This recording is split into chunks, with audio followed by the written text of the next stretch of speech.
online. Coming up on Newswatch, Ohio University students are coming together to support those suffering from the earthquake in Turkey. And new information on the mysterious objects being shot down over the U.S. And in sports, an Ohio basketball player earns this week's MAC Player of the Week award.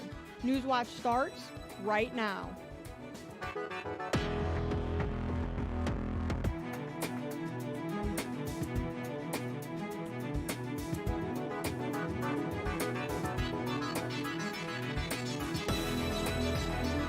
Good evening, I'm Andre Knowles. And I'm Brenna Nye. Welcome to Newswatch, your source for news impacting southeastern Ohio. For our first story this evening, we start with the devastating earthquake in Turkey. As of today, more than 34,000 people have died from the earthquake in Turkey and Syria. Here in Athens, the disaster is touching the lives of some in the Ohio University community who call Turkey home. We talked with 2 graduate students and a visiting professor who are trying their best to help with the relief efforts while being thousands of miles from home.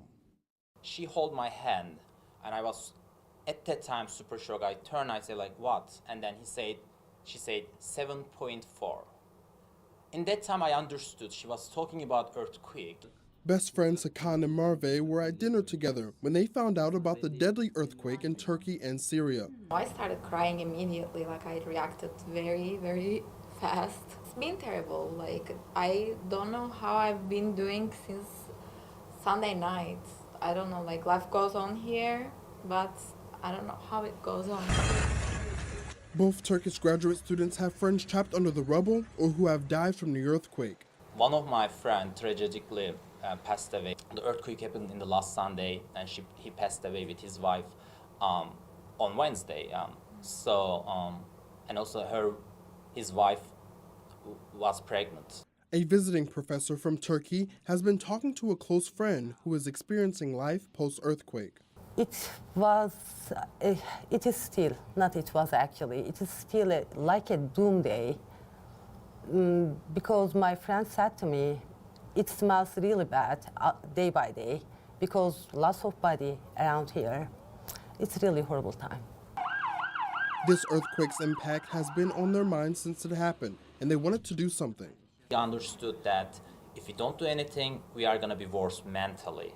Yeah. At least we need to focus on something. It's going to make us busy. They are working to start a donation campaign to help survivors, starting today with a bake sale. 10 cities are destroyed, and one of them is one of the biggest cities in Turkey. And like we need all the help we can get to help build those cities again and help the survivors. For those who would like to help and for more information on the bake sale, go to @Bobcats4Earthquake on Instagram and Facebook. All of the funds raised will be going to a non-governmental organization in Turkey. The Ohio Environmental Council is calling for accountability from state and federal leaders as they continue to monitor the impact from the train derailment and toxic chemical release in East Palestine, Ohio. Managing Director of Water Policy for the OEC, Melanie Houston, is calling for Norfolk Southern Railroad to pay for cleanup of the derailment site, as well as all human health, community, and environmental costs associated with this accident. Local advocates are sending letters to Ohio Governor Mike DeWine asking him to declare a federal emergency for federal support. A former Athens city official is facing charges related to the theft of more than $1.5 million. An Athens County grand jury indicted Jody K. Rickard for 2 counts engaging in a pattern of corrupt activity, theft in office, amongst other charges. The alleged crimes took place between January 2015 through the end of last year. Rickard allegedly wrote 72 checks from Discover totaling almost $1.3 million, 28 checks from Capital One totaling $250,000, and 1 check from West Banco totaling $34,000 used to pay off her mortgage. The Athens County Prosecuting Attorney's Office says in a press release, the former director has taken multiple extravagant vacations, installed an in-ground pool, and more.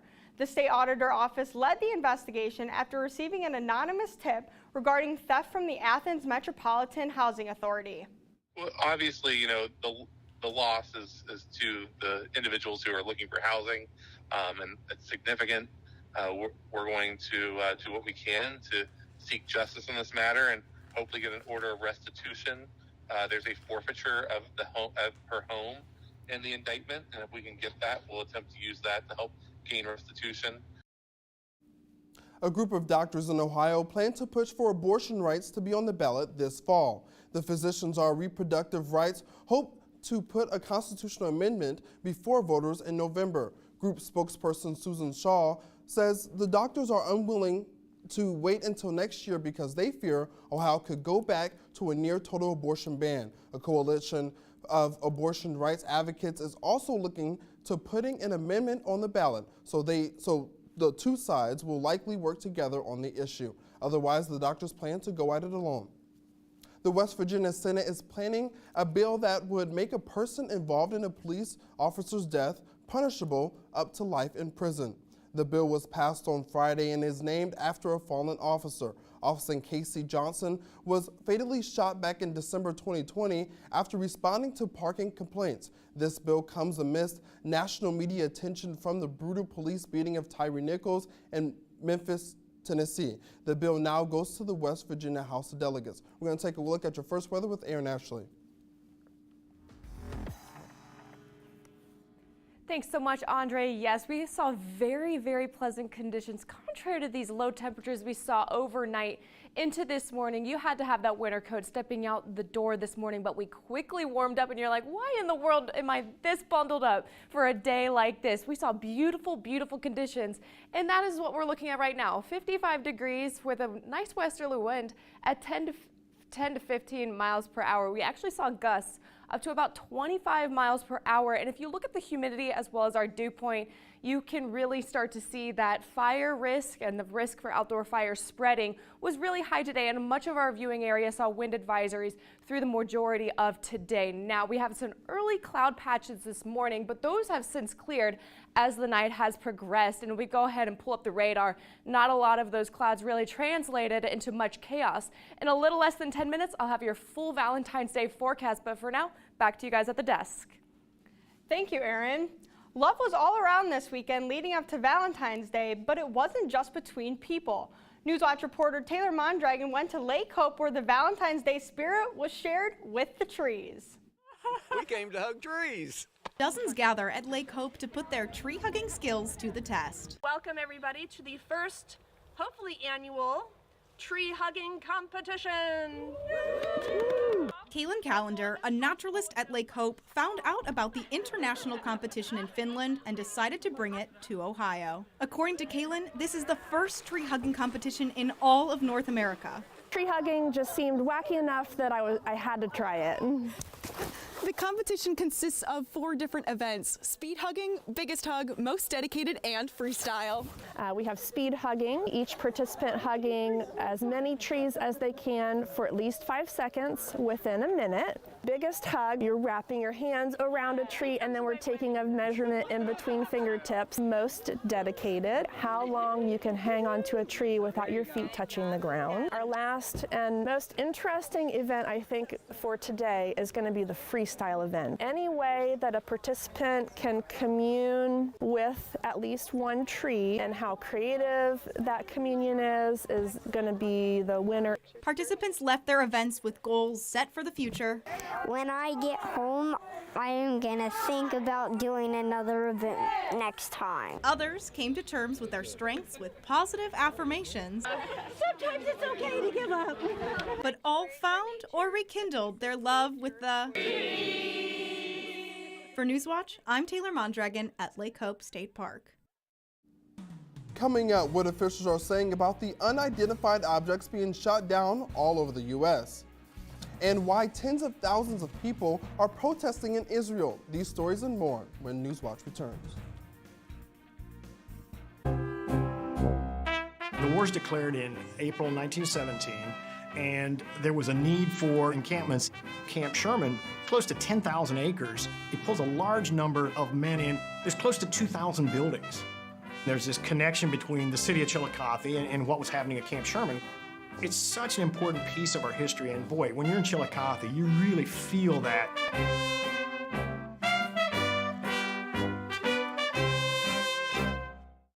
In the ancient Amazon, Who lived there? It had been assumed that the Amazon was pretty much untouched nature. But now, breathtaking finds it was some sort of urban complex. Reveal Ice Age societies, agriculture, and mysterious structures. It's one of the most important archaeological sites that we have in the Americas. Ancient builders of the Amazon on Nova. Wednesday at 9 on WOUB. Fight the Power wasn't just music. It was a call to action. On Fight the Power, how hip-hop changed the world. It's cool to entertain, but we need to educate. What they rapped about, what was going on in their neighborhoods, was reality. We see police brutality, we see uprising, and we see it in the music. Through the music, youth were emboldened and empowered by knowing they weren't alone. February 14th on PBS and the PBS app. They are intelligent, resourceful, and remarkably resilient, no matter where they live and what unique challenges they face. Whether they work as a team or go it alone, they will come out on top. These are dogs in the wild. Wednesday at 8 on WOUB.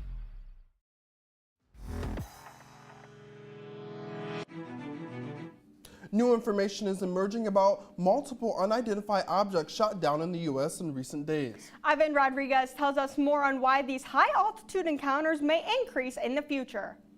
3 days, 3 more objects shot down by the U.S. over North America. This all after a Chinese surveillance balloon was destroyed off the coast of South Carolina last weekend. It's very clear that at least in one instance, we've had a testing of the American and Canadian air defense systems. On Friday, an American F-22 shot down an object over Alaskan airspace. Saturday, an unidentified object was downed over northern Canada. And Sunday afternoon, a high-altitude object was shot near Lake Huron, Michigan, all by U.S. forces. U.S. intelligence said the objects weren't manned, didn't appear to have propulsion power, and didn't pose a threat to people on the ground. Their altitudes were considerably lower than the Chinese high-altitude balloon and did pose a threat to civilian commercial air traffic. And while we have no specific reason to suspect that they were conducting surveillance of any kind, we couldn't rule that out. U.S. authorities will now sharpen their security focus on that lower-level airspace going forward. They have modified the filters and the gains, as we call it, of the radar capabilities to look more discreetly at high altitude, small radar cross-section, and low-speed objects. We know that lots of nation states fly drones, and at least one of these might be a drone and not a balloon. Unclear to me at this point. We will find out. I'm Ivan Rodriguez reporting. The North Atlantic Treaty Organization officials say they will, quote, step up and sustain support for Ukraine. This after a high rate of Russian strikes continue in the northeastern region of Ukraine. We have seen the start already, because we see what Russia does now, President Putin do now, is to send in thousands of more troops, accepting a very high rate of casualty, taking big losses, but putting pressure on the Ukrainians. Ukrainian Defense Minister plans to join the NATO meeting tomorrow. President Joe Biden heads to Poland later this month, 4 days before the anniversary of Russia's invasion. Biden plans to meet his Polish counterpart and other leaders from the region to send a message about allies standing by Ukraine. Tens of thousands of protesters are streaming into Jerusalem for one of the largest demonstrations in years. These protesters skipped work and school to stand against Prime Minister Benjamin Netanyahu and his government's sweeping judicial reform plans. The plans fundamentally alter the balance of power by allowing Parliament to overturn Supreme Court decisions with a simple majority. Because they want a slim majority doesn't mean that the right is with them. Changing am I not here anymore? Spirit and the life of the country from a democracy to a totalitarian regime, we don't want to go there. An announcement from the Minister of Justice today said that while they weren't going to stop the legislative process, they will meet with opposition leaders to at least start negotiations. The Centers for Disease Control and Prevention recently found teen girls in the U.S. are experiencing record levels of violence, sadness, and suicide risk. The CDC's biannual Youth Risk Behavior Survey collected responses in the fall of 2021. This survey offers the first look at trends since the start of the pandemic.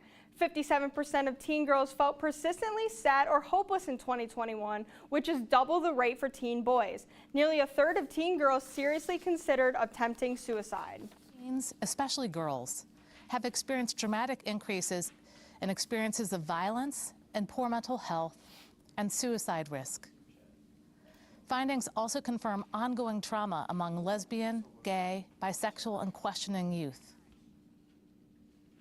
In addition, about 1 in 7 teen girls said they had been forced to have sex at some point, and nearly 1 in 5 had experienced sexual violence in the past year.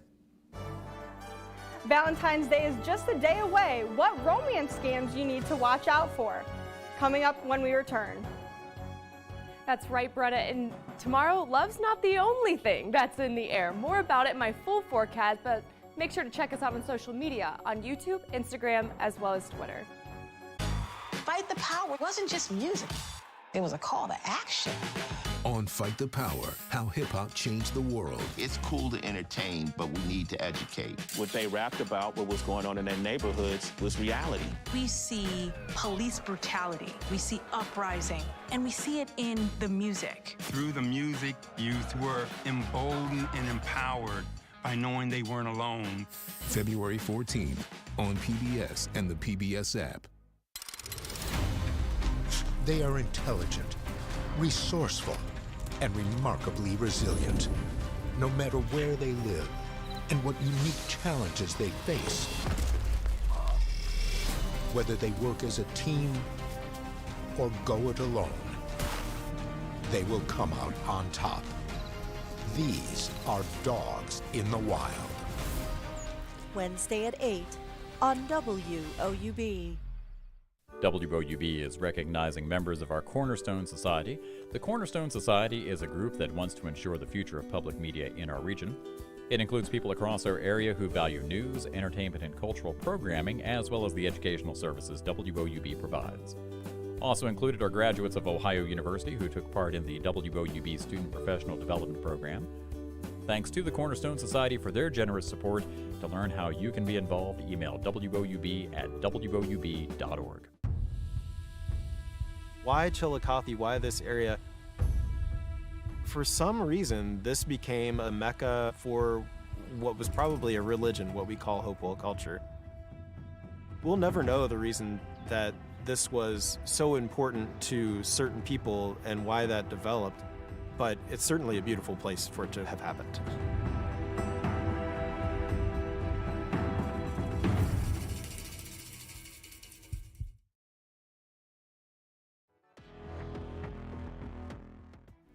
Welcome back. Yeah, we had a beautiful day today, and if you saw early this morning, we had a little bit of cloud cover, but that has since moved out towards the east, making way for some nice clear skies. Now, if we zoom in a little bit to see what was happening up there, you can see it was just clouds. Not really too much happening up there since that has moved out towards the east. And even this morning, we didn't have too much going on. And so today made for very sunny conditions. We had a high reach all the way up to 56 degrees, guys. Very unseasonably warm, and it's only going to get even warmer. Spoiler alert, it's only going to get even warmer from here. That temperature, since we had very clear skies, a lot of that heat is able to escape back up into the sky. So those temperatures are going to be brisk tonight. Grab that winter coat heading out the door, because again, mostly clear skies are going to stick around. It was deceivingly nice today. I'm going to make for a very, very, very cool night tonight. Again, 28 degrees, well below freezing. And tomorrow, clouds start to roll in, 58 degrees. Again, very nice conditions. And with those clouds now acting kind of as an insulation for us, that low temperature isn't going to get too much lower than that high. We're going to see a very consistent day tomorrow. So if we go ahead and look at the surface analysis to see exactly what's going on up there, we had this high pressure center just kind of dominating, drying up conditions, making things feel really, really nice today and even the other day as well over the weekend. And since we have something brewing out here towards the west, we'll talk about that, and that's going to start to roll out towards the east and going to make for a little bit of chaos later on this week. Now, this little dashed line right here is called a dry line, and that means that we are under what is called very favorable conditions and very, very, very dry conditions, favorable for outdoor fires to be spread. So enjoying this nice weather might mean you want to go outside and enjoy it with maybe a campfire, but make sure you exercise caution and maybe reconsider your plans, because dry weather means it's favorable for everything to start to spread. And by Thursday, expect that system to really push out towards the east, making it for kind of a washout on Thursday. So if we go ahead and look at the 3-day outlook, 100% chance of showers on Thursday, and those temperatures are going to climb up through Wednesday. Going to cool us off a little bit on Thursday, but again, going to be very, very nice considering where it is throughout the rest of this year. That is all the time I have for my full weather forecast. Back to you guys at the desk. Thank you, Erin. As Valentine's Day approaches, the FBI and the Federal Trade Commission are warning people to be on the lookout for romance scams. Mike Villarreal has the red flags to be aware of and how you can protect yourself and your loved ones. She said she wanted me to text her, so I started texting her. Broke and heartbroken. So I went to my bank account and it said I was $5,780 in the debt. New numbers from the Federal Trade Commission show romance scams cost nearly 70,000 consumers $1.3 billion in 2022. A growing concern, romance turning into investment scams. Romance becomes the hook, and then that person that they now feel attached to suggests to them that they might try investing in cryptocurrency, and it's all a scam. They send money and they never get it back. They warn anyone can be a target. You don't even need to be looking for love. So what are the red flags? A big one would be that they cannot meet you in person. They will have all sorts of excuses not to meet in person, and generally those excuses are built right in from the beginning. They're baked into their identity. The FBI sharing these tips for protecting yourself. Be careful about what you post and make public online. Scammers can use these details to better understand and target you. Research the person's photo and profile to verify their identity, and never send money to anyone you have not met in person. I'm Mike Valerio reporting. One Ohio basketball player has earned himself the MAC Player of the Week award. Find out who when Newswatch returns. In the ancient Amazon, who lived there? It had been assumed that the Amazon was pretty much untouched nature.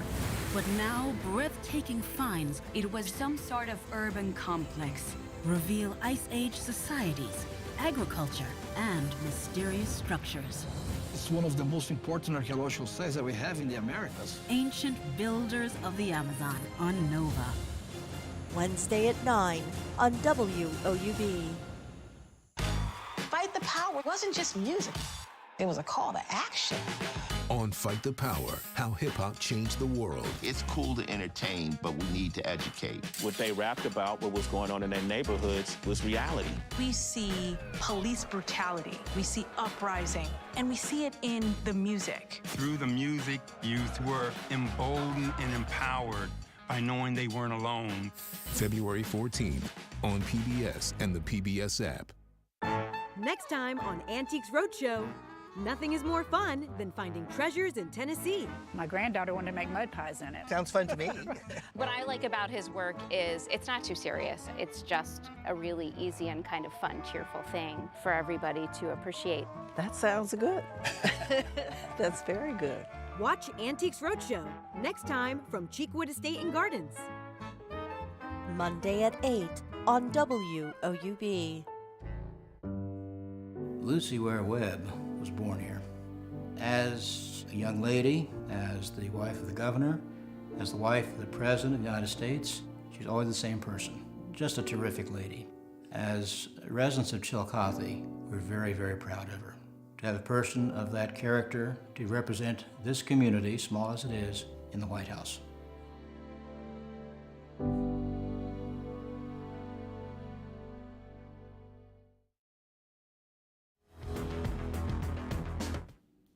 Welcome back, I'm Joe Collins. One Ohio men's basketball player has been rewarded with the MAC Co-Player of the Week award in large part for his performance in the Bobcats' win over the Akron Zips last Friday night. Junior guard Jalen Hunter has been the hunter of the hunted in MAC play over the past week, averaging 22 points and shooting over 50% from both the field and from deep. He scored a career-high 25 points in their 90-81 win over Akron. Hunter has been the Bobcats' best scorer over the past 5 games, averaging 21 per game during that stretch, helping the Bobcats to 3 straight victories, including their first road win in conference play. Hunter spoke after Friday night's win about what has given him confidence over the last month. Teammates, the fans, as a whole, the coaches, a whole lot of things. It was a mixture of all 3 of those things today. I feed off my teammates' confidence. I hope they feed off of my confidence, and it's just reciprocated like that. Shifting over to women's basketball, they are still fired up after their thrilling last-second victory over Northern Illinois at the Combo Saturday. In case you missed it, Abby Garnett is going to chuck it near the rim, and Yaya Felder is going to jump and throw it off the glass with 1.2 seconds remaining, and rightfully so, Felder was fired up. On the other end, the Bobcats held on by a matter of literal inches as they came away with a capital M, needed victory. Ohio is 3-9 in conference play, just 1 game behind Northern Illinois, who sits in the 8th and final spot for the MAC tournament. Both the Ohio men's and women's team will have a home game this week, the men's taking on Buffalo tomorrow. Well, if you missed all of Ohio's hockey's 22 straight games over the past few months, you're going to have to wait a whole week before they return home to Bird Arena again. The Bobcats hosted Robert Morris for the final game of their home streak this past Saturday night, and all they did, score 11 goals, the 4th time they've scored in double digits this year. Right in the middle of it was ACHA leading scorer Luke Reeve, who picked up his 72nd point of the season, tying him with forward Gianni Evangelisti for the most points by an Ohio player in the last 28 seasons.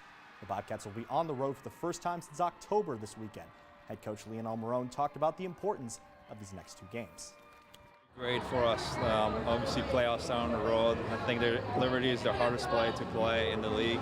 Everything's going to be pretty much against us, and it's a great learning opportunity for us right before playoffs to play a team like them and try to come back with 2 wins. With all this spring-like weather we're having, it's only right that the Ohio softball team opened up its 2023 season over this past weekend. Ohio played 3 games in the Gardner-Webb Running Bulldog Classic, with the 4th game being canceled on Sunday. Ohio won 6-5 over George Mason Friday, split their Saturday twin bill, beating Austin Peay 10-5, while losing a tightly contested battle with Gardner-Webb 3-2. Junior infielder Analia Paoli was money the entire weekend, scoring 8 runs in 3 games. Bobcats will play in the LSU tournament in Baton Rouge this upcoming Saturday. You can't talk about sports without talking about the Super Bowl. Yes. I enjoyed it very much yesterday. Yes, that halftime show was amazing. Everybody and their mama was talking about if she was pregnant, and she is, good for her. And we're going to send it over to Aaron Ashley for our final weather. Yeah, thank you, Brenna. And Joe, I could not have said it better myself. Spring is in the air for your Valentine's Day forecast. You're looking at temperatures in the upper 50s with temperatures overnight in the upper 40s. It's going to be a beautiful day. Clouded a little bit by those skies. We're going to see some pretty cloudy skies just in time for some rain on Thursday. 100% chance of showers. Grab the umbrella heading out the door on Thursday. And temperatures are going to start dropping heading through the weekend. And finally, a new study reports moon dust could help slow climate change on Earth. The University of Utah published a study saying the researchers were looking at how a cloud of dust between the Earth and the sun could be used to block off radiation from the sun. At first, they were looking at using dust from the Earth, but instead they elected moon dust as a cheaper and more effective alternative. Scientists say the inherent properties from the dust cloud could provide a perfect sun shield for Earth. I mean, that's some impressive science if you ask me. I didn't know, they said it was cheaper if they used the moon's dust instead of the Earth's dust? I guess. How does that work? I don't know. And that does it for our broadcast this evening. Thanks for watching. I'm Brenna Nye. And I'm Andra Norrell. Stay tuned for the PBS NewsHour coming up next. And remember, you can find the latest news anytime at WOUB.org. Have a great night.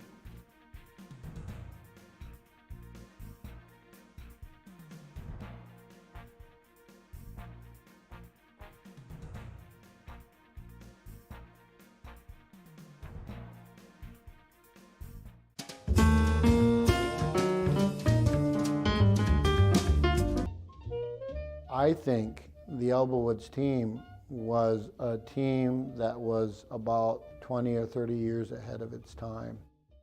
In a way, it's kind of a haunted landscape. Sunday at 10 on WOUB. Support comes from Snyder Strode Jarrett Financial in Athens, providing investment